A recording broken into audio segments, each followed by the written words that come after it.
न नग्गचर्य न जटा न पड़का नानसका ठंडिल ठंडिल सयिका वा रज्जोज्वलनन् उक्कुटिपत्थानन् शोधयन्नति मच्चन् अवितिण्डकण्डकन्. So what does it say? Na naggacharya. Nagga means being naked. Nanga hona. Neither by being naked, na jata रखने से, ना पंखा मतलब ना मिट्टी मरने से, नाना सका ठंडे रसाएगा, ना anasaka. Nasaka means food, not taking food, which means observing fasting. Thandil sayaka means sleeping on this. Sayaka means sleeping, continues straight ground. So sleeping on a straight ground. Rajojalang kuttipathanam. Rajojalam means dust. So covering your body with the dust. Or kuttipathanam, or sitting in a squatting posture for a long time. By none of these, sodhanti matcha, a mortal, matcha means with sodhanti means shuddhani. Avittanna kankad, till such time as his doubts have not been over. So what he is pointing out is, where none of these typical rituals which must have been followed at that time and even followed today to some extent, that is going naked, having matted hair, smearing with bhasm lagana or fasting करना और ज़मीन पे सोना और कांटों पे सोना, so इन सब से कुछ होने वाला नहीं है. Till such time as the real doubt about the nature of reality is not removed. And there is this story about associated with this about a rich man who chose to become a monk and yet continued to tried to have the food brought from the house and leading a life partly householder and partly monk. So he was told, when the others used to tell him, other monks used to be upset. So one day the bhikkhus told him in presence of Buddha, and then Buddha said to him that, why are you bringing all this property of yours with you? So he reprimanded him, and that bhikkhu lost his temper and threw away even his upper robe and said, okay, I'll be now a austere person. So then Buddha told him, see, even in your last existence, you were an ogre, and even then you had some sense of shame and fear. Now you seem to have given up even that. So when he heard Buddha's words, the bhikkhu realized his mistakes, and then he became afraid that I should not do evil actions and all. Then he paid obeisance to Buddha, sought his pardon, and then Buddha told him that upper road does not make you austere bhikkhu. You must essentially discard your doubts about the Dhamma. So that is the story associated with it. Next one, we can read. Yes.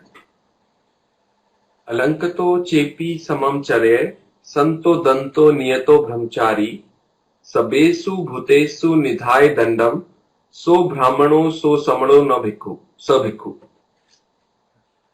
This is again another of the typical doubts which we have about what does it mean to be enlightened and all that.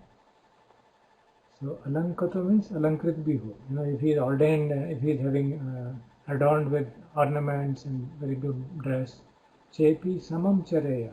अगर आदमी कोई बहुत अच्छे सुंदर अलंकृतों से भी आभूषण से भरा हुआ है, but still chepi samam chareya, if he is calm, if he dwells in calmly, santo danto niyato brahmachari, he is free from moral defilements, he has had control over his senses, and is established in the path of Dhamma, then sabbesu bhutesu nidhaya dandam. Nidhaya means leaving aside, dandam stick. If he has let aside stick for other people, means he has given up all enmity towards others.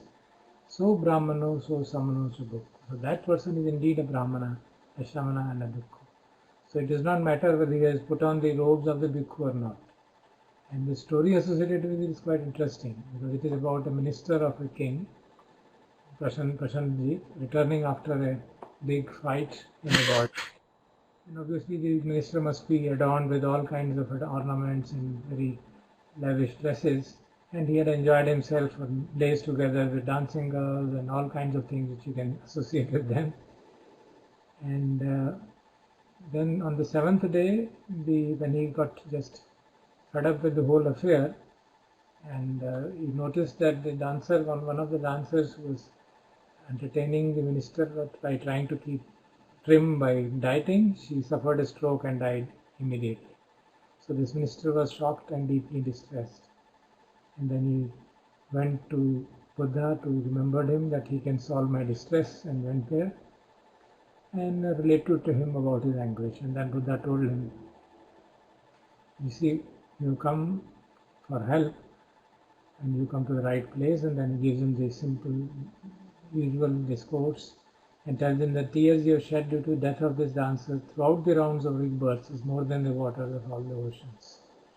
And then Buddha instructed the minister in the verse, which meaning of which verse is, and that in the past also there has been clinging, and due to craving, you should get rid of it. And in the future also, do not let such clinging occur to you. Do not allow any clinging to be present. And by giving up all clinging, you will immediately realize Nibbana. And as the story says, the minister realized arhanship immediately on listening to this verse from the Buddha. And he realized that his lifespan was ending. So he said to the Buddha, sir, let me now realize Parinibbana, my time has come. So Buddha agreed, and they say he rose high up in the sky, and there meditated on the fire element and allowed his whole body to consume the fire. His whole bones, blood and flesh burnt up, and only the bone relics came down through the sky and dropped on the place, on a clean cloth which was spread out by the bhikkhus. So the bhikkhu was very surprised, and he said, sir, this minister was dressed in full regalia and like a big king, and how is it that you called him a samana and a brahmana? So then Buddha recited this verse and told him that a samana and a brahmana is not necessarily one who has been ordained and put on the ochre robes of a bhikkhu. It is essentially a matter of the purity of the mind and the understanding of the Dhamma. So that is the story associated with this interesting verse. So you can see the emphasis on rites and rituals is very much by the various teachings of the Buddha. Then we have two verses which are conjugate, so I'll read out for you. Is there anybody else available or no? Yeah, Sudhakar is available. Sudhakar, do you want to read?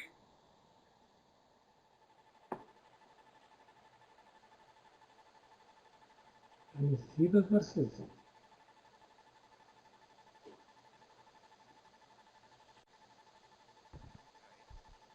12th one, right? Hello, can you hear me? Yeah, Sudhakar, go ahead. Is it the 11th one? The 11th one, yes. Hiri nisedo puriso kochi lokasmi vijjati yo nidham appa bodhet so bhadro samiva.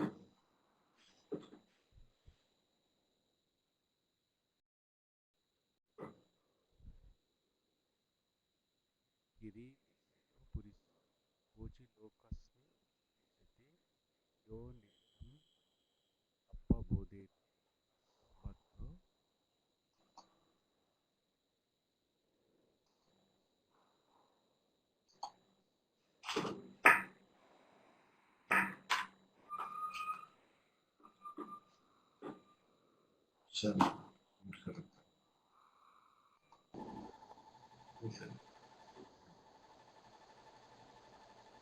Are you able to hear me?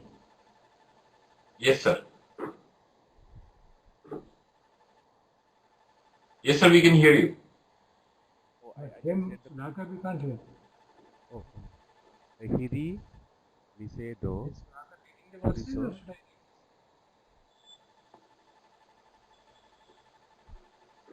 Can you hear me, sir? Sudhakar, your voice is a little low. If you could speak a little closer to the mic or speak up a little bit. Okay. हिरी निषेधो पुरिसो कोचि लोकस्मि विज्यति यो निद्धम् अपबोधेति असो भद्रो कसामिव.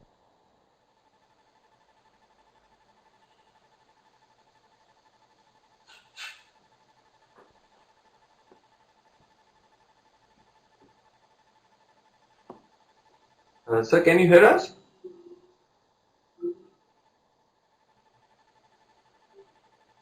Not able to, not audible. I tried as close as possible with the microphone. Sir, can you hear us? No, I am not able to hear you.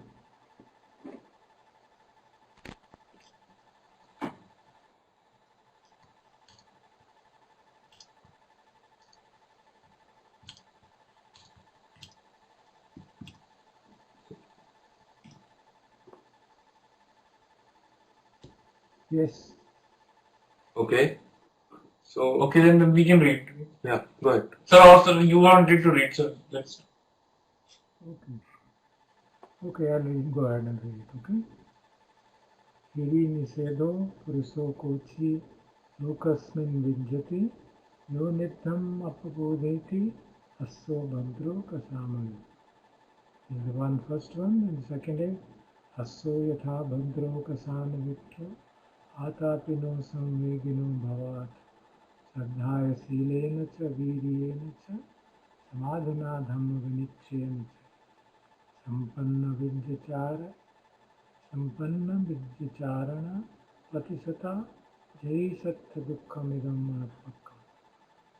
So it's talking about how does one overcome the suffering of this world. So first is hiri nisedo priso. Hiri means sense of moral shame. No? So kochi lokasmin vidyati means there is a kochi means बहुत कम है. Where do you find it? It's like a question. Where do you find a person who is really out of sense of shame refrains from doing evil actions? Yunidha apabodhi asso bhadru kasamare. Just like a good horse does not give any chance to be whipped. So such a person who is restrained from doing evil actions, and what does he do? Apabodhedi. Apabodhedi means he remains awake. He is awake all the time. He is mindful all the time. Next is Asso yatha bhadro kasana vittu. Asso means a horse. Bhadro means good. Kasana vittu means kasana means the whip. So touched by a good horse, even if he is touched by the whip, he is so mindful. Atapino samvegino bhavat. So immediately, so in a similar manner, a person should be diligent and get alarmed by the endless rounds of birth. Shraddhaya Silena Virya, by Shraddha, by Sheel, by Virya means by faith, by morality and by effort and by concentration, Samadhina. Dhamma Vinichchayena. Dhamma Vinichchaya means by the kind of analysis, investigation of Dhamma. Here it is translated discernment. Dhamma Vinichchaya means seeing things after analysis and investigation of Dhamma. Sampanna Vidya Charana means it is endowed with good knowledge and practice. Pratisata means mindful, is Sati Pratishtita. Jai Satya Dukkham Idam Anapakka. Such a person only can leave the immeasurable dukkha of this world. He can only conquer the immeasurable suffering engaged in this round of birth. So that is the two verses which were spoken by Buddha in this context about a monk, which you can read the story here. A monk named Pilotikasa. See, when he was initially a beggar, and he used to go around begging for food. And he once, Thirananda saw him begging, and then he asked him to become a monk. So he became a monk. And then he kept his old clothes and begging bowl at a place on a tree. And then he went to the monastery and started practicing. So as a bhikkhu, he didn't have to bother about food and all that. So he thought he was living in a good house. Yet sometimes he will feel unhappy, and then he will try to run away from there. And whenever he would run away, he will go to the tree and look at his begging bowl and the old dress, and then realize that, and tell himself, or question himself, what a shameless person I am, that even though I have been given food and being taken care of, still I don't want to practice the Dhamma. So in this way, these old begging bowl and old clothes, which were put by him on his tree, they became like teacher to him. So every time this inner feeling of running away would arise, he would go there and come back, go there and come back. So in this way, other bhikkhus also knew that he's going to that tree where his old clothes are there. So whenever they would ask him, why are you going there? He would say, I'm going to see my teacher. So they were wondering, uski teacher kaun hai us ped ke upar? They couldn't realize what he was doing. So one day he stopped going there. So the bhikkhus asked him, why are you not going any longer there? He says, I don't need the teacher any longer. So I don't need to go and meet him. So bhikkhus thought that he's making a big boast of having become an enlightened person, so that he doesn't need to go to a teacher. So they went to Buddha and said, sir, this person is claimed that he has become arahant. He must definitely be telling lies. So Buddha knew that no, he is not telling lies, he speaks the truth. And though the relationship with the teacher was there, no, there is no relationship, because he has instructed himself sufficiently and he has become a perfectly enlightened one. And then the Buddha recites these two verses to show that a person can be triggered even by the slightest whip, like a good horse gets triggered by the slightest whip and he moves around with great effort. Similarly, this person, just by that, using that inspiration from the tree, from the old clothes lying in the tree, that was like a whip to him, which brought him back to the Dhamma domain. This way, he became enlightened. So that is this verse. Two verses. Now the last verse you can read, Rajesh. I think we have read this verse in other. Udkani nayanti nettika usukara namayanti tejanan darunan namayanti tachaka attanan damayanti subbatta. You remember having read this verse long back? Udukani nayanti nettika means Uduk means water, Nayanti means ride, Nettika means the irrigator, the people who do the irrigation, or the farmers here it is translated. Usukara Namayanti Tejanam. Tejanam means arrows, and Namayanti means bend, and Usukara means those who make the arrows and bows and arrows, so fletchers. Darum Namayanti Tachaka. Tachaka means carpenter, Darum means wood. So the wood is molded by the carpenters. Attanam Damayanti Subbata. The wise people Subbata, Damayanti means stain, they modulate, they transform, shape themselves, they shape themselves. Just as the farmers shape the water canals, the fletchers shape the arrows, the carpenters shape the wood, the wise people shape themselves, shape their minds and become transformed.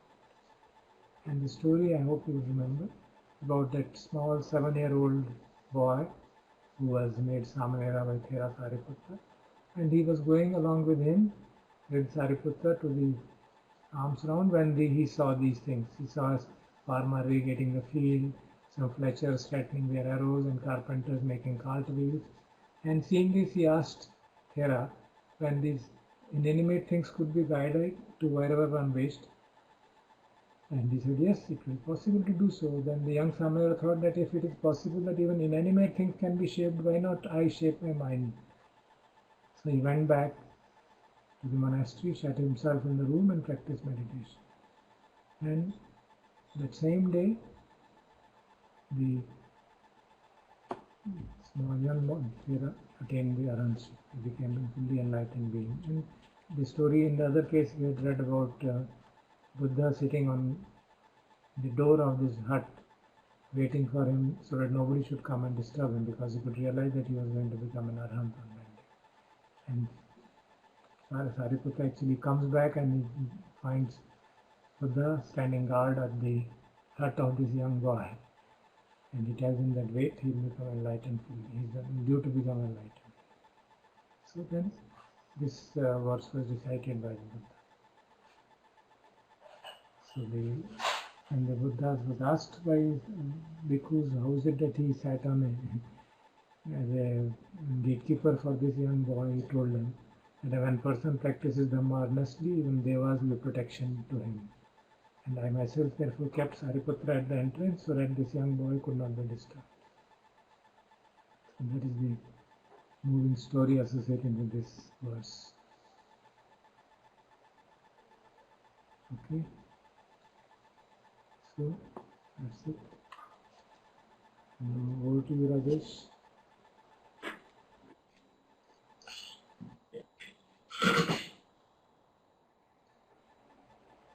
So I think were at this slide. We covered this. Yeah. Let us start the new chapter. Yeah.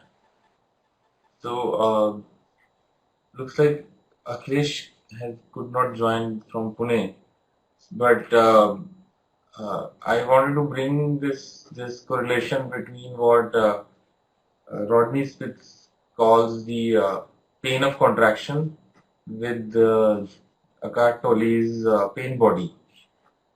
So in the so what pain of contraction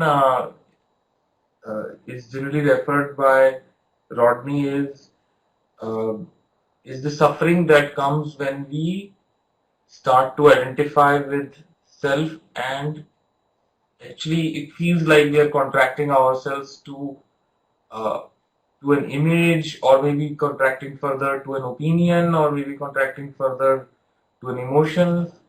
And the more we contract ourselves, the more pain we feel. And he mentions that one of the hardest lessons on any spiritual path is to understand that interconnection comes from the wisdom discovered through exposure to our pain, not running away from it.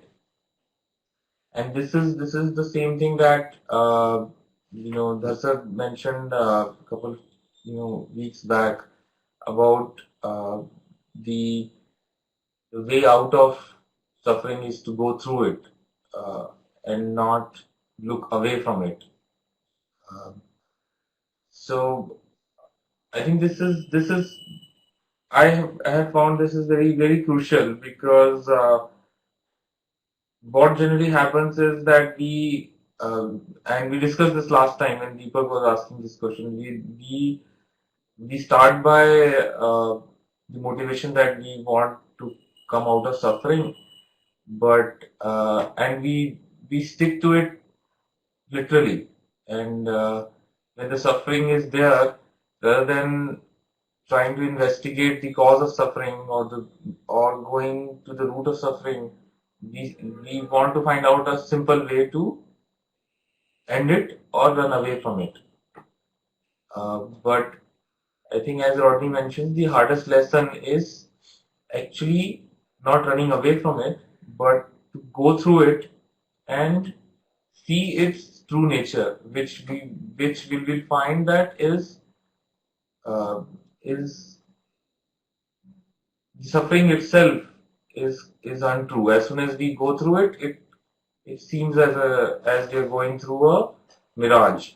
If you see a mirage and you want to see its truth, you have to go towards it and not away from it, because if you go away from it, you will never uncover the fact that it was a mirage.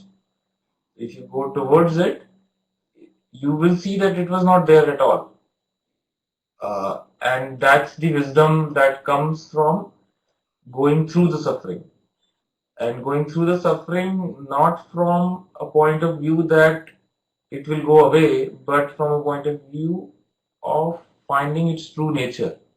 And as soon as we get into the investigative mode of trying to see its true nature, we'll find its true nature is ephemeral, and it was not, it goes away.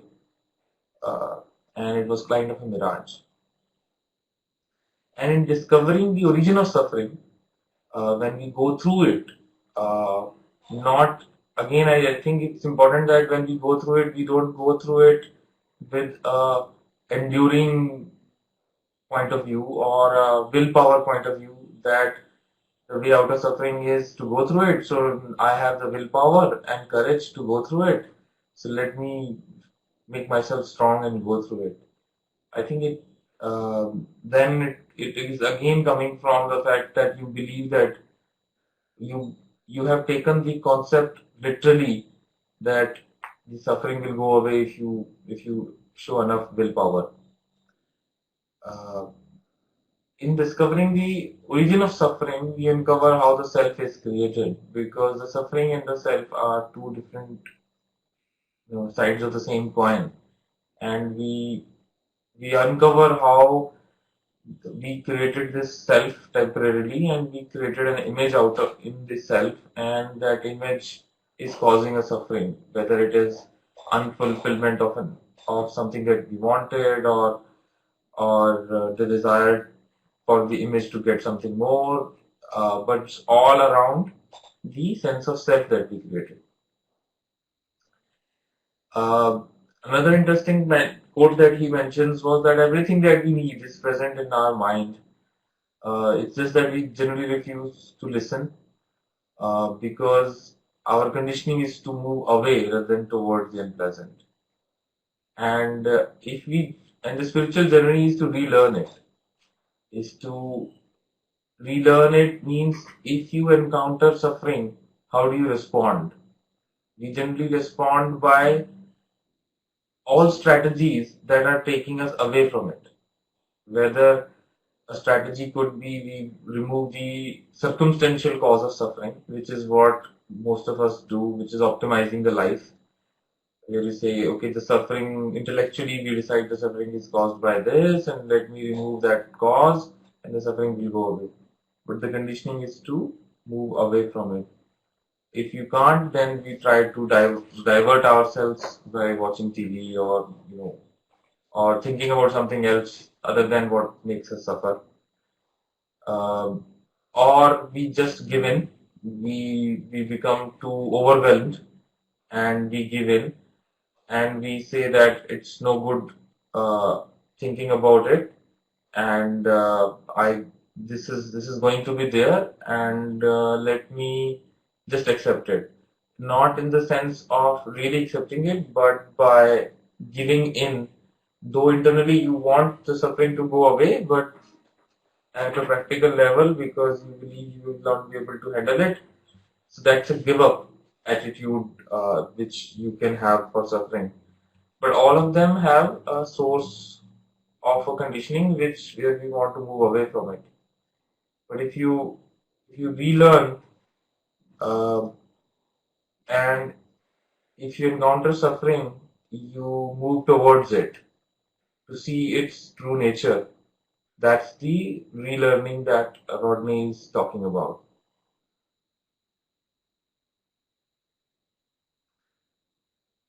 So, not the real cause, creation of self. See, so you want to elaborate on that? So you're mute.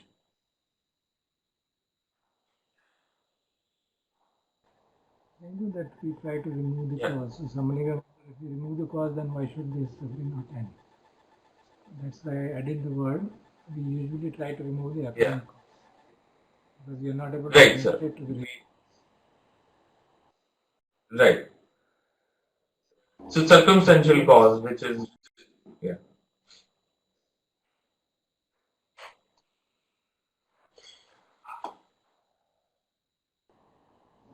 carry on, please. Yeah.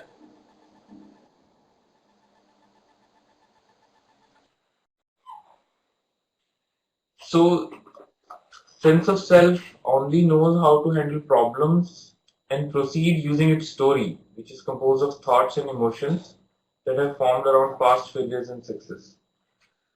So I think I wanted to give you some background of what, how Rodney mentions this story, and so if we just sit quiet, or even otherwise also, we can always hear a story in our mind in terms of thoughts, story around ideas, or story around images that we have created in ourselves, and you feel there's a storyteller inside your mind just telling the story. And so sense of self only knows how to handle problems and proceed its own story, which is composed of thoughts and emotions. And if we analyze further, we find that this story was created by our conditioning, which was our past learnings or past failures and successes. And if the more we think within the horizontal, we reinforce the hold of that dimension.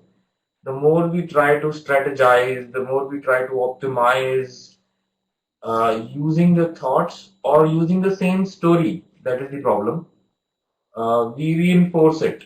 There is a there's a story going on in the mind, and using the same story we try to solve that problem, but actually the problem is the story. Um, and in that dimension, we also prefer to tackle one problem at a time. We say, let me handle this problem because, and let's take away everything else. Let's look at it in isolation and use our analytical mind to try to solve it. And if we are able to solve it, we reinforce through success, reinforce the story. If we are not able to solve it, we again reinforce through failures, because we have just isolated that and not looked at the overall state of the mind or overall uh, reality of the mind creating the stories. So the storyteller attempts to perpetuate its purpose and meaning by resolving the difficulties of its own story. So that's very interesting, and we can actually feel that we always try to have a solution created in our mind through our analytical thinking. And it's if we look deeply, it is trying to solve the problems which were created by the same thought process. Because if you if you just be a witness to it, you will see the thought process also goes away, and obviously the thought process which was trying to solve it also goes away. Um, and I said each resolved problem as a failure confirms a growing self-image. I really love the next phrase, which says problems end when we perceive the story and the storyteller as false assumptions, uh, which is both the story and the storyteller are false, and we have to you have to kind of go and see it, and from the point of investigating it. And in the next phrase, he was trying to mention that if we have a lot of items on the rug, how we try to solve it generally is to take one item away, right? Trying to solve one item at a time. And while we are trying to solve one item at a time, there are more items which come on the rug. So in spiritual work, we do not try to take everything off the rug. We actually pull the rug from everything on top of it. So that was you know, very inspiring. That it's about pulling the foundation that is creating the story and the storyteller, and seeing its true nature rather than trying to think through our problems.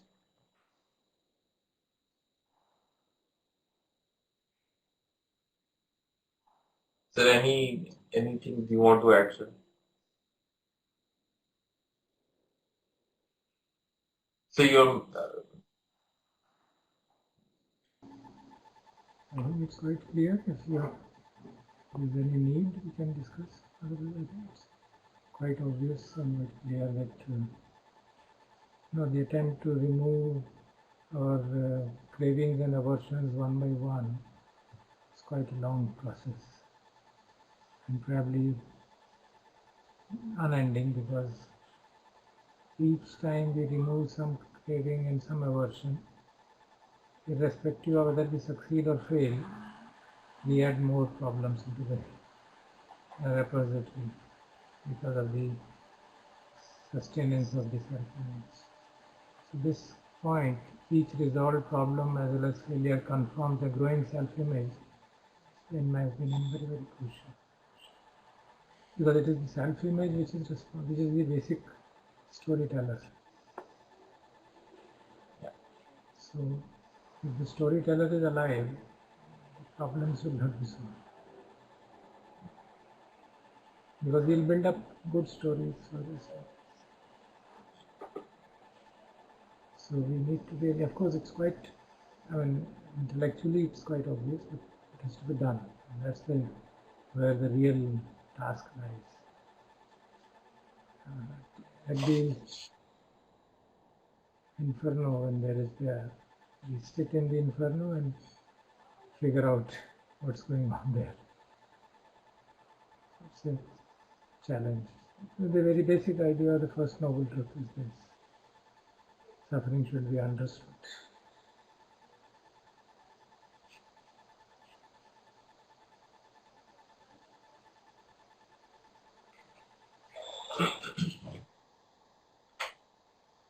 So then this is another common doubt that most people have, which is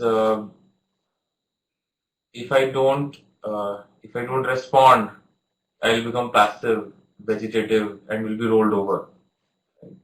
So that is one end of the doubt. But what actually happens is that we try to attempt to work out a problem prior to being conscious within the problem. And as soon as we encounter a problem, the response becomes so conditioned automatic response that we are not even conscious of the problem itself. And if we try to be conscious at that moment, we will find that we generally don't become passive or vegetative. It's just that we respond with a different viewpoint than we would have done earlier, which was a viewpoint of coming out thought process or the same storyteller's image, because that is the story in the storyteller is there only when we are unconscious.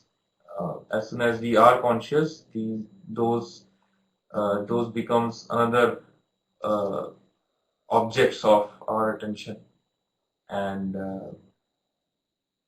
we see them in perspective. So we also another problem or another hindrance that we encounter in our spiritual path is the attachment to or a different way of looking at impermanence, which is how we say this too shall pass away. And we use this a lot in the meditation camps. And if you see, I've highlighted the away part. As soon as you're thinking this too shall pass away, you are actually waiting for it to go away, rather than just having the realization that this is impermanent. We believe that if we look at it, it will go away. And I think I remember very inspiring statement in the sir's previous sessions, where when one of us talking about something, and sir said that impermanence is not only that it will go away, it can increase also. If we were talking about pain, so if we look at it, we only think of impermanence as a suffering which will generally go away.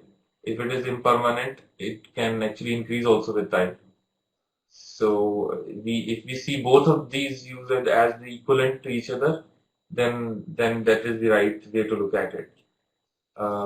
And this too shall pass away can be a spiritual ploy, and diversion from our pain. So we want to divert our mind. Uh, and the next one is also very crucial, and that's true for most of us who have been meditating for some time.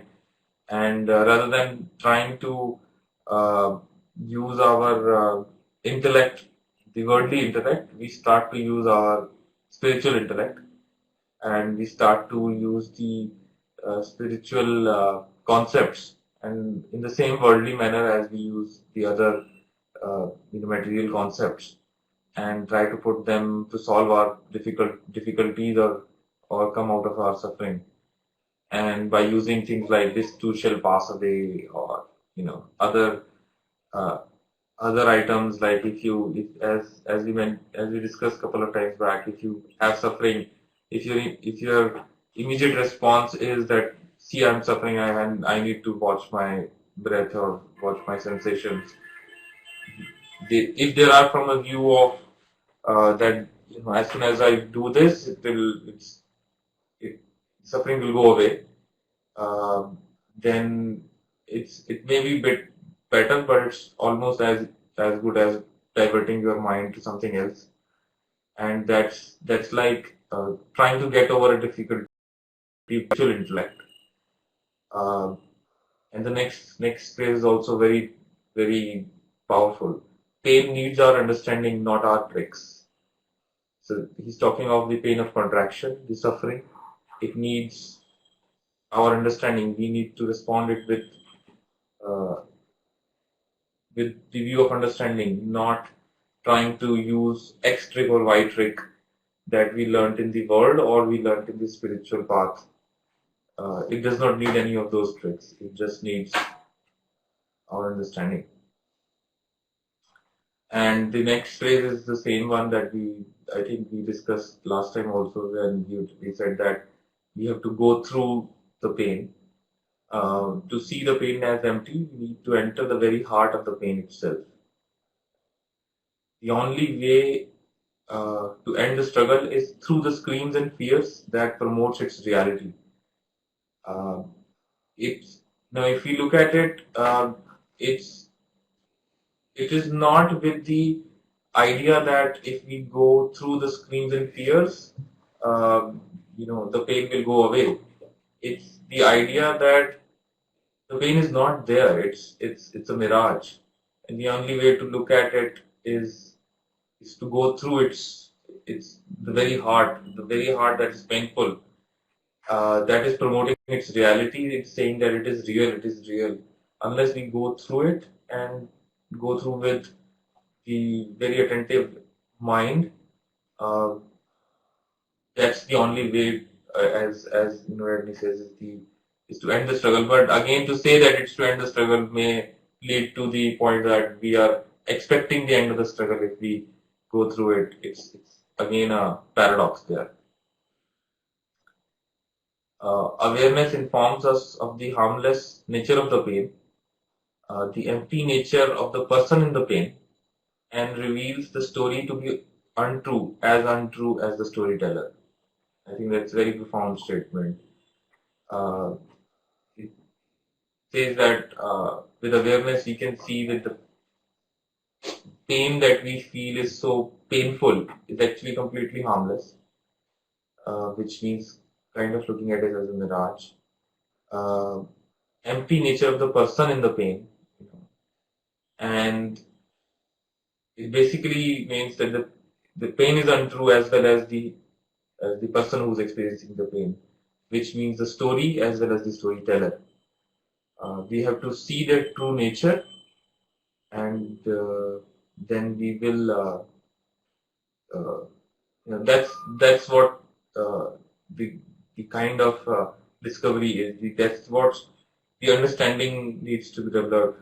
But if we go through it with a preconceived notion that this is, or apply a concept to it, rather than being open and even question this and say, let's see if this pain is true or not. Let's see if this person in the pain is true or not. In that moment, then I think the real wisdom will arise. Otherwise, this can become another spiritual ploy or a spiritual trick to come out of the pain.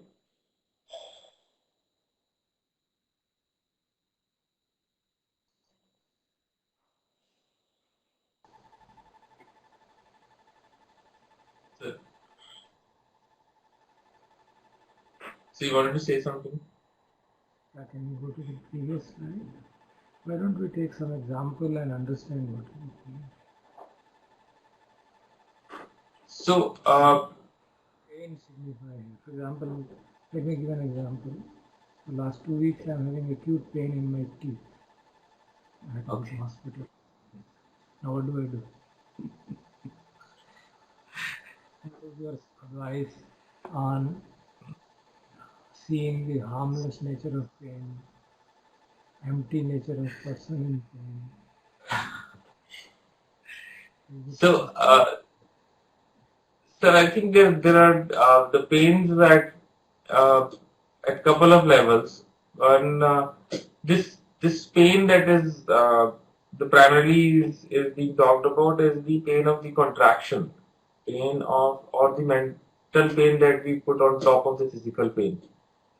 I think if we look at if we make ourselves aware of the pain, we will, at least I have found that we will find out two distinct parts. One is the pain that is painful, and there is there's a story around the pain, which is if I take if I take X medicine, it will go away. If I should go to this doctor, it will go away. If I go to this doctor, it may reduce. Have I done the right treatment for this? Or all the story that goes around the fact that there is a there is on top of the pain there is suffering which is which is causing us mental turmoil, and it's a loop which increases the sense of physical pain, because the more you worry about it, the more you kind of feel it. And if we look at the pain as a physical pain and try to see the thoughts that are coming over it and to observe it, we will find that those thoughts go away and we naturally take the right action, uh, which is required to come out of it. Could be taking the medicine at the right time, or going and doing the going to the doctor to check the physical part of it. But most of the time, if it is not a physical pain, I believe we all suffer 95% from the pain of views, opinions, and the incessant story that goes on in our mind the whole day. And only 5% of the pains are have a cause in the physical body. More than 95% have causes in our desires, fears, and opinions. Good. So let's go ahead. Okay. So, this particular example that I took of physical pain, I think it is not that uncommon, and I think the fact that we are getting older now, we better get more prepared to handle. So you talked about two different, in my opinion, slightly two different aspects of, actually three. So one is the raw physical pain part of it, which I think it's a little bit counterintuitive to say it is harmless. When it is paining physically, severely, it's very hard to tell yourself that it's harmless pain. True. I think the title says the pain of contraction. Fair enough. So the comment is not on the physical pain. That's what you explained. Then there are these two slightly different aspects that you talked about. One where you said um, there are these thoughts of should I go to a doctor, which doctor, how should it be treated, etc., which medicine, will it, and then the other part of why me, etc. So I think with some thinking and discipline, this other part or trying to get sort of rid of why me kind of feeling. I think that I understand. That's probably easy. I think as in one of the earlier sessions, Russell mentioned, which is who said life will not have challenges or pains, right? So that's a powerful opinion to counter that pain, that thought. But from other aspect of what you are calling as pain, which is which doctor, which medicine, actually, if you don't think on those lines, there is a good chance you will not do much about that physical ailment. Right. So is that really undesirable? The thinking of how do I solve this, which doctor I go to, should I do some research, what does internet tell me? What's your view on this? So I think this is the same question, which is that irrespective of whether it is about disease, if I don't think about a problem, how do I solve it? If I don't think about a problem and intellectually analyze it, is there a way to Correct.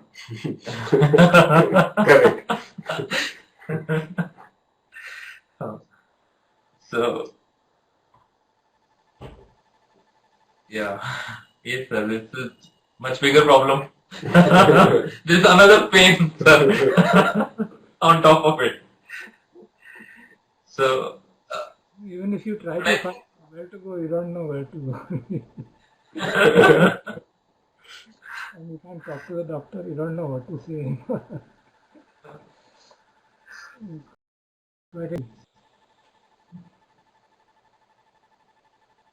So I think we are back to the same question that what is the way out of problems or sufferings, right? If you have a problem which is could be uh, um, a problem which is which I was calling 95% completely in the domain of mind. It has nothing physical attached to it, but that's also a problem. Or it could be that you have physical pain and you, on top of it you trying to have a mental problem, which is how to solve it. Again, at the second phase, they have the same aspects. If you remove the physical part, the pain, it's I think it is. No, I'm actually struggling with you calling that thinking also as a problem or as a pain, which is this thinking around here's a fix solve it. Now, if you are getting overly worried as to why the problem happened to you, I understand that's a problem. Right.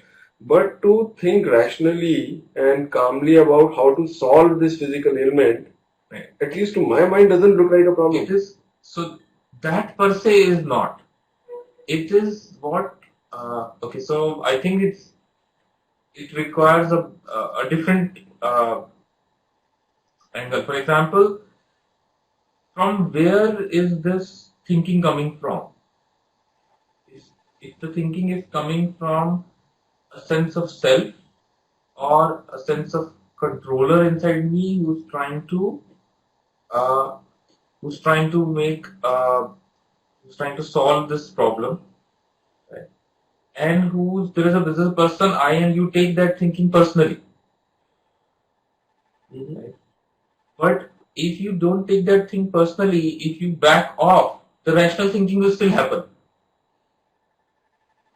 It's just that you don't feel that you are the person who's trying to make your mind think rationally. So, sir has also a comment that clear mind enables one to take proper decisions in any situation. Rational thinking is never a problem. Emotionally charged thinking creates problems. So then therefore thinking about which doctor to go to or what kind of ailment this is or even researching on the internet is not a part of the problem. I think the outcome is the same. Outcome will be the same. Outcome would be that you would see somebody thinking about this or doing the same stuff. It's the Hmm. the inability to accept that even rational thinking may not solve the physical pain. That's the real problem. Yes, fair. Right. And so accepting the problem and not sort of worrying about why me, or even if there is a realization that this may not actually be a completely solvable problem, still accepting that and be at peace with it. Mhm. I would agree. But I heard in you what you're saying a little bit of trying to solve the problem as also being a problem. That's where I mean, my personal sort of, maybe that's my personality. I find it hard to accept uh, trying to solve a problem as being a problem. So it's not trying to solve a problem. It's the sense that uh, I am controller. I am trying to solve the problem. Right? It's taking the thinking that you are doing personally. If you just back off and you back off and have faith, right? You will find that the thinking will still happen, but you will not associate that, oh, see, I was trying all these methods and see how intelligent I am, and see how I could reach the right doctor, see how could, because you are trying to associate all the thinking that you're doing and all the solutions that you're coming to with this sense, they're coming from the sense of self. But Rajesh, practically speaking, if you are faced with a physical ailment, let's say an acute pain in the tooth, okay, in an alien land, I don't think you would even be thinking about how smart I am, or hey, the fact that I can do. I think you will be so focused on solving the problem that these Right. thoughts will probably not even come. Maybe having done all that, No. if you are able to communicate to the doctor through gestures, you'll say, yeah, I'm smart. But that will come later. So, yeah.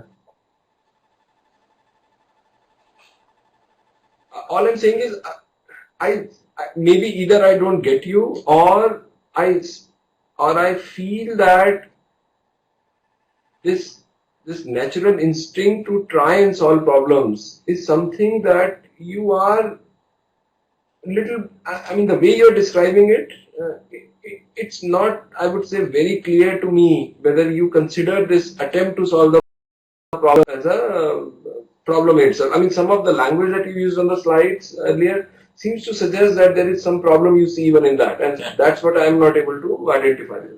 And actually, it's how you word it, whether you're calling the ability or the attempt to solve the problem. I think it's from, if you can. Sir is typing something, so maybe sir we can hear. Actually, maybe sir can speak. Right. We can keep quiet now and sir can speak.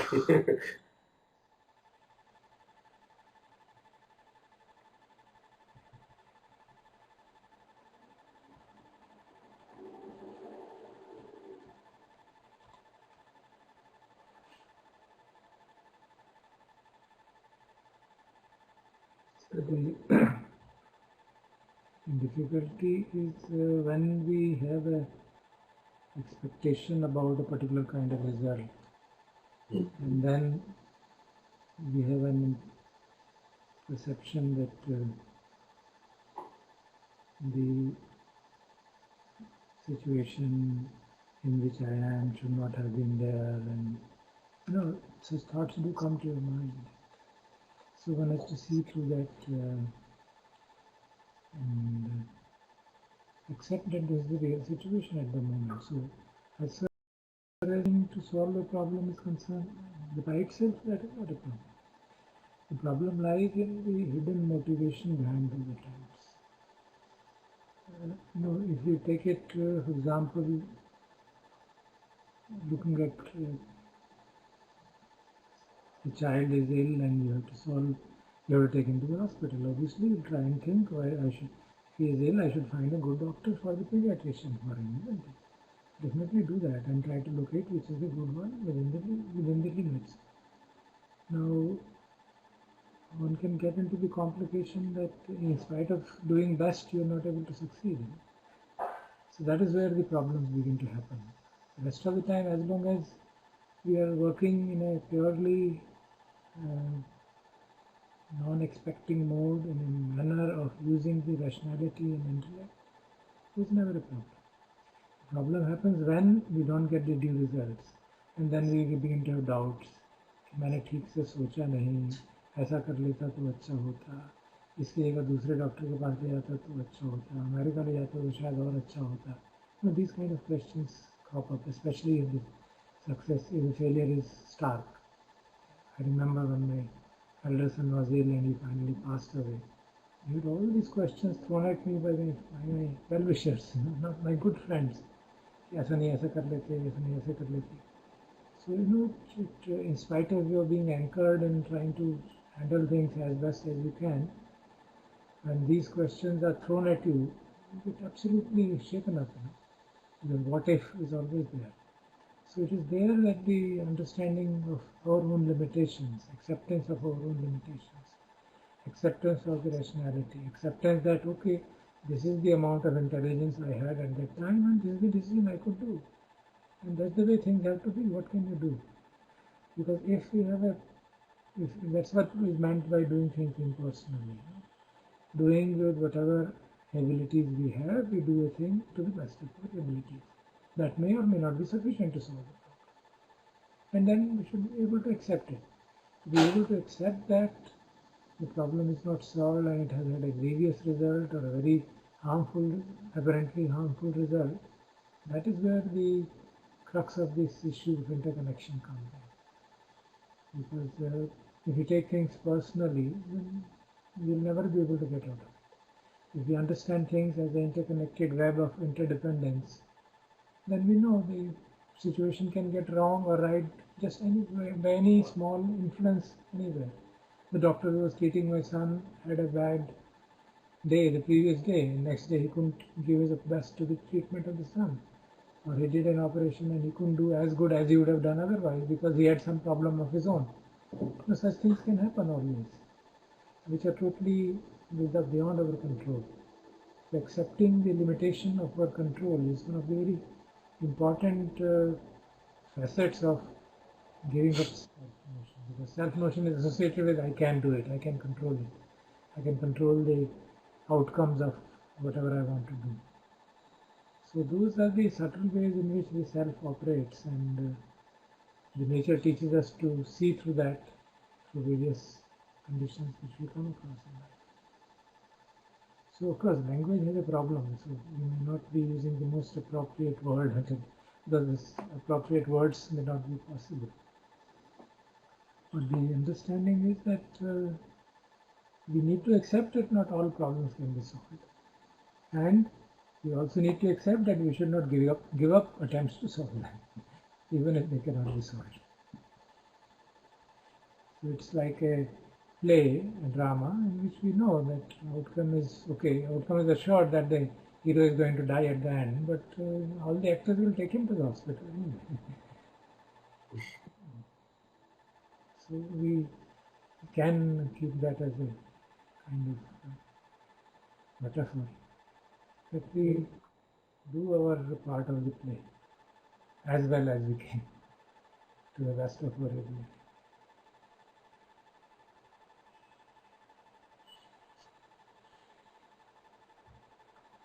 Good, let's go ahead.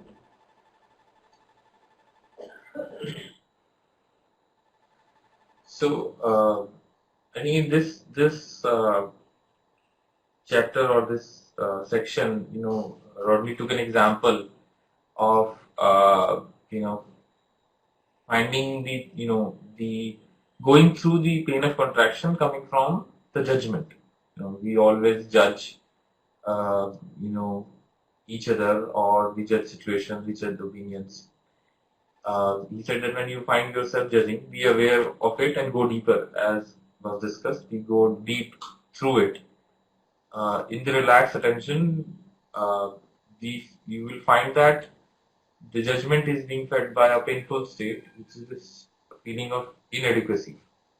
Whether at the conceptual intellectual level we accept it or not, but in his example, he said if you go through it, you will find there is one. Judgment is an attempt to cover inadequacy, because the sense of inadequacy is there where we judgment is like a seesaw. If I lower your image, I can raise mine. When we make an opinion about somebody, we generally have a sense inside to at the end of the judgment we feel superior. So if you can judge somebody inferior, then you can feel superior.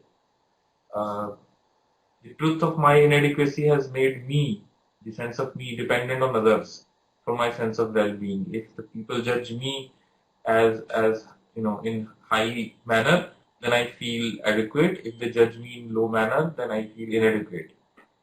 And so in that way, the sense of I has become workaholic, an overachiever, to compensate that pain, the pain of always being inadequate and always being dependent on others' opinions. So this I has an unlimited need for approval and acceptance, because I don't believe in praise. I always believe in inadequacy, because sense of inadequacy will be there. If the sense of, then only the need for the attention, needs for praise would be there. In the vertical, there is no inadequacy. Everything is adequate. Everything is as if it was there. And Eckhart Tolle says that this is how things are, and this is how it could be. So they are. If you see them as adequate in that moment, then that's a vertical point of view. If you go even deeper, you can analyze the history for the roots of this conditioning, which is the inadequacy, or the question the assumptions that hold the emotion in place. The emotion that we are at that moment that we're going through. If we go deeper, you will reach the truth of sense of self. And though we will reach, we reach there and realize that most of the times what happens is that we still feel that we need to do this, because we feel that it's better to be a painful somebody than nobody. And we internally believe it or not, believe completely in it, where we say that rather than being nobody, we would like to be a painful somebody. Because feeling like nobody has two facets. It's the existential longing for definition, and the other facet is that there is an inner critic which fears and wants that if you lose that sense of identity, you are never going to be worth anything. And I think he does mention that feeling like nobody is different than realization of being nobody.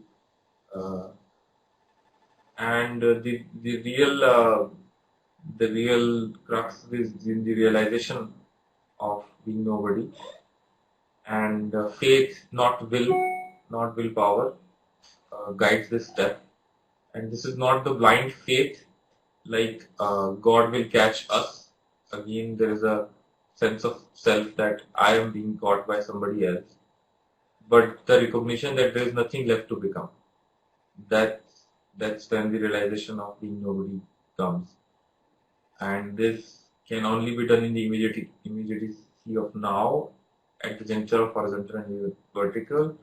And this is where I think the Eckhart Tolle also brings the fact that there's only now, and this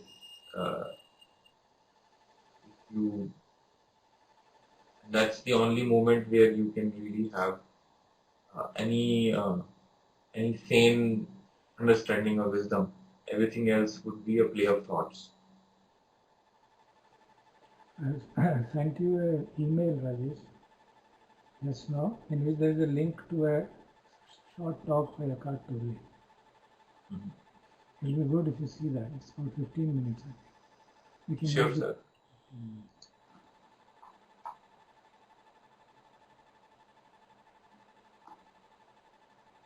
So I'll send it to others also. Have you got it? So I'm just checking, it's still not reached me.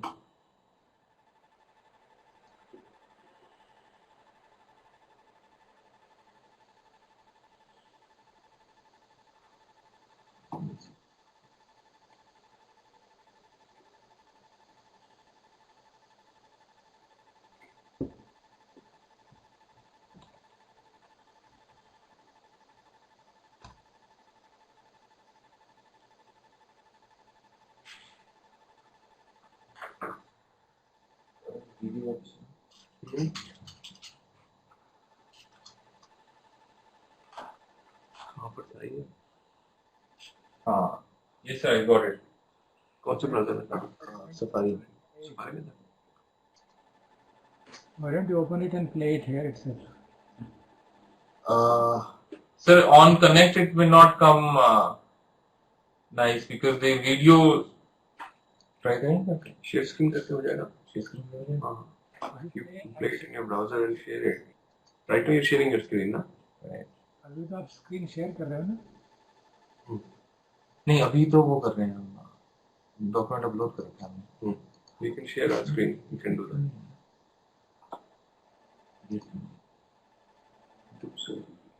तो मैं type कर देता हूँ. आप वहाँ से link बताओ.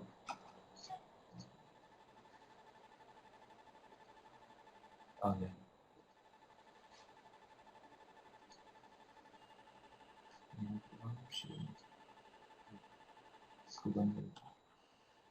You can either have your consciousness being consumed by thinking, or you can have your consciousness in here, in the body.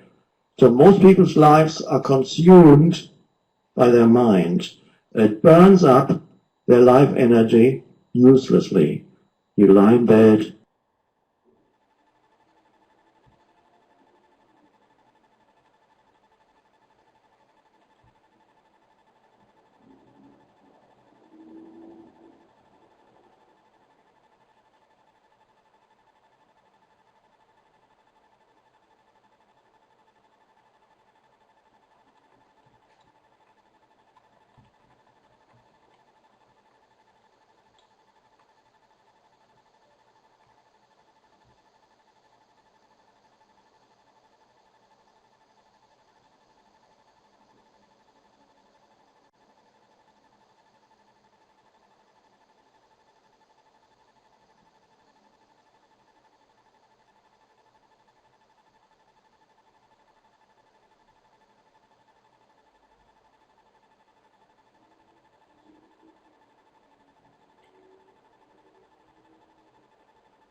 Can you see our screen now? I can see you, but not the video. Yeah, we'll just switch to the video now. Cool. Can you see the video? Screen, yes, I can see. Okay.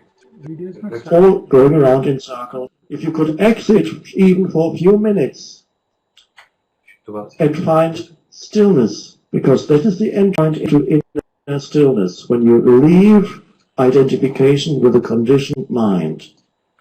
Now the conditioned mind will tell you, don't go there, because you won't know what's going on anymore. You will lose your mind.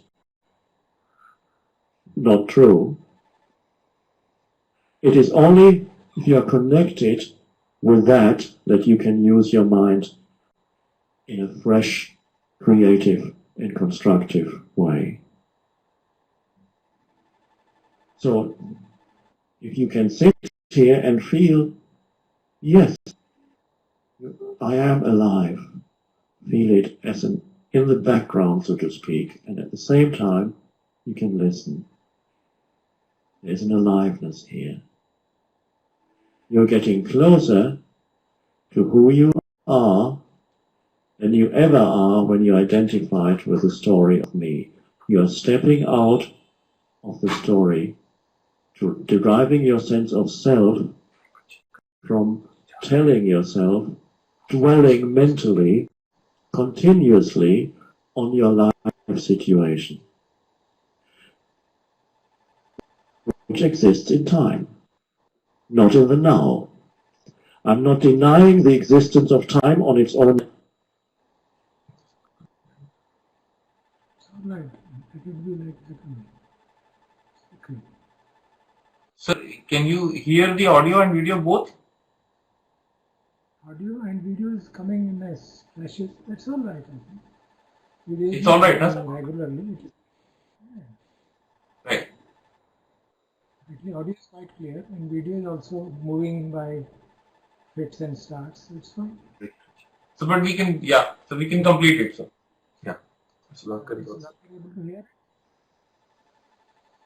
Yes, sir. Good, sir. That's good. Or the existence of your life situation, but there is something more powerful people have discovered. Yet it's the only place where where true power can come into your life. You have to access this tiny thing that doesn't even exist now. And the inner body is a powerful anchor for accessing now. You then realize you can sit here without needing to interpret this moment in any way. It is as it is. Because otherwise, interpretation of what happens to you throughout life is compulsive when you're identified with a compulsive thinking mind. Any situation you go into, you will immediately label it out of your past experience. Any person you meet, you will immediately label according to your past conditioning. So you go through life carrying a screen of conceptualization, which is your thought processes and emotions associated with your thought processes. Wherever you go, you judge immediately, compulsively. That's how it is. Immediately you say, this is how it is. Some people do it more than others.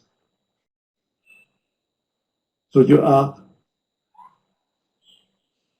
surrounded by that screen, inhabiting a conceptualized reality, which is all conditioned by the past. And then you put labels, mental labels, which are concepts, onto other people. You formulate concepts about who they are. You take a tiny segment out of their behavior, which is another form of conditioning, which comes out of them, and then say, this is who he is, this is who she is. That's what she does. Or you do it to a group of people. You conceptualize a group of people, call them this or that. Immediately, you cannot sense their aliveness anymore. You cannot sense that here is a feeling, alive, divine, ultimately human being. You cannot sense that anymore. All you can see is your concept of that human being or that group of people. This is how a person can commit acts of great violence against a group of people that they have conceptualized in the head, made already lifeless, so to speak, and then these are not human anymore. You can put a bomb there. You're killing you've killed them already in your mind. You've conceptualized them already. That's how you can see how what on a personal level is simply a screen that makes your life heavy and difficult, that imposes stories on everything that happens to you, on a collective level lies also at the root of the dysfunction, the collective dysfunction in humanity. What are we doing to ourselves and to others? So where the root then is to be identified with the conditioned thinking.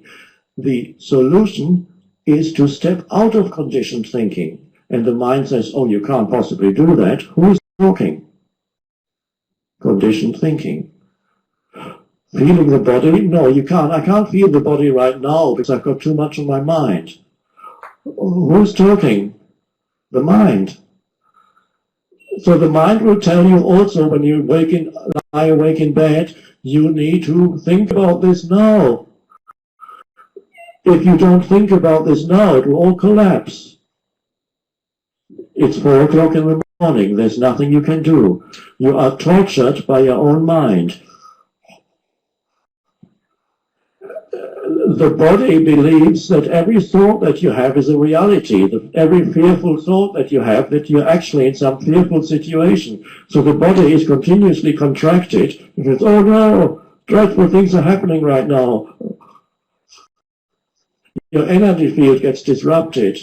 Energy doesn't flow freely anymore. And then do that for a few years. What that does to your body. Oh, this goes wrong here, that goes wrong there. Nothing is flowing anymore. So there you are in bed. Something in the head is telling them that you need to think about this now. No, I don't. There's no action I can take at this moment. I've thought about it already for 20 hours. And it is my choice at this moment not to think. It is my choice to feel the aliveness that I am. And then the mind says, no, you can't do that now. Can you identify the thinker and not confuse the thinker with who you are? If you are not the thinker, who are you? Or rather, the thinker asks, well, if I'm not the thinker, who am I? When you realize of thinking going through your head, you take one step back internally from the thinking. And when you're in the body, that's easier, of course. Take one step back, and there are the thoughts. And you can choose at that moment that you do not want to think. What for? Many situations in life would be far more beautiful if you were not imposing interpretations on them, especially relationships. We may come to that. But at the moment we end at 4 o'clock in the morning. So the mind will usually, sometimes says, I have no time to go into the body. No time, I have too much to think about. It's a lie. But you have to see it as a lie. It is. You have to recognize it is a conditioned mind pattern. The mind doesn't want you to go into the body. And then you go into the body. You've stepped out. You realize more, once you're in the body, you realize a dimension of yourself that is not the stream of thinking, an aliveness. I am that aliveness. That is a thought, but I'm translating into the thought what is ultimately when you sense it, it's not a thought. You feel alive. Before you did not feel alive. Humans that go through the world with that conceptualized reality are not they do not truly feel alive. They need a substitute life. They need continuous stimulus to give them a feeling of that they're still a little bit alive. They need drama in relationships just to have that excitement to feel, yes, I'm still alive. We're fighting. The relationship must still be real. Children at an early age, very young children, are connected with the aliveness that they are until concepts come into the head. And in this modern civilization, they very quickly get out of their body, and the moment especially they start using the mass-produced electronic screen gadgets, they are totally in the world of concepts and stimulus, mental stimulus, and become addicted to that to feel alive. They can't feel the life that they are anymore. They cannot live without stimulus anymore. It's a mad world. The most beautiful thing in life, the delight of life, the delight of being, that plants can feel, although we cannot get into plants in that way. With animals, we can see it a little bit more. When you watch a bird that sings, that flies from one branch to another, when you watch an eagle in flight for an hour without moving the wings, any animal, a cat purring, they're delighting in being alive. And I'm sure this flower delights in being alive in its own way, not the same consciousness as the human. Basically, yes, the same one consciousness, but a different expression of that. But somehow everything natural is still connected with the delight of being. It is rooted in being. Humans, of course, are also rooted in being, but they don't know it anymore. That's why in The Power of Now it says at the beginning, the beggar is sitting on a box of gold but has never looked inside. Has always been begging for just a coin, little coins here and there.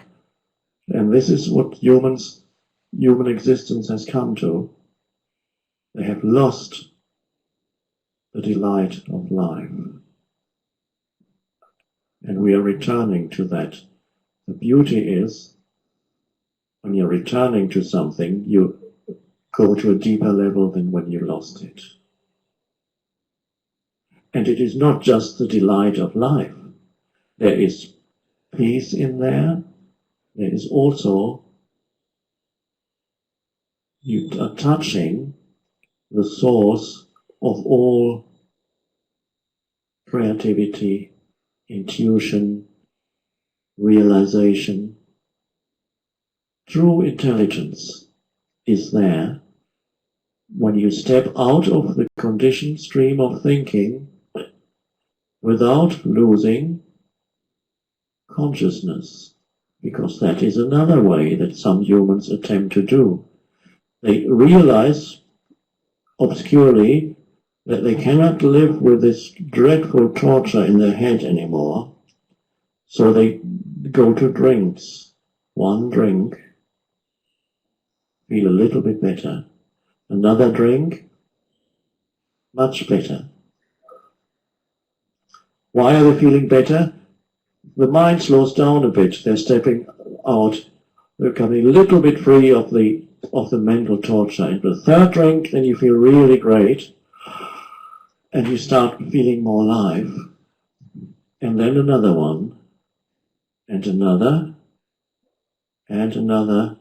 And you're going towards unconsciousness or sleep.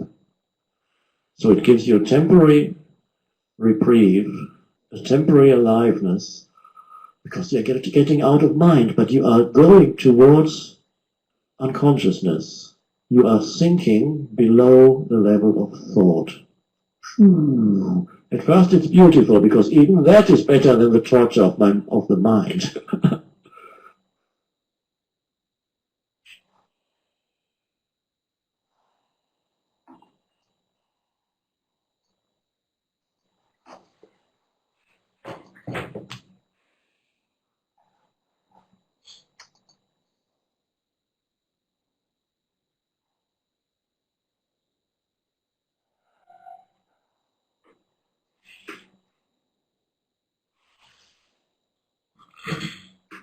So should we call it a day? I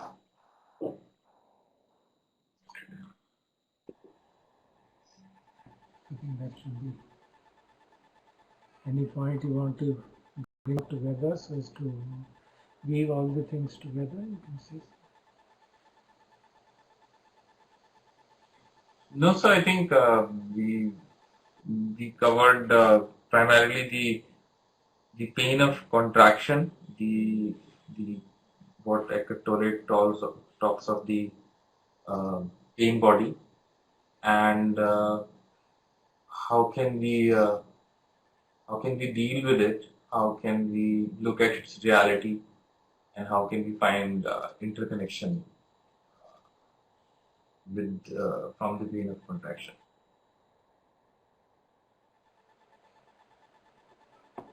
Good then. Any points Sudhakar would like to say, or can we conclude?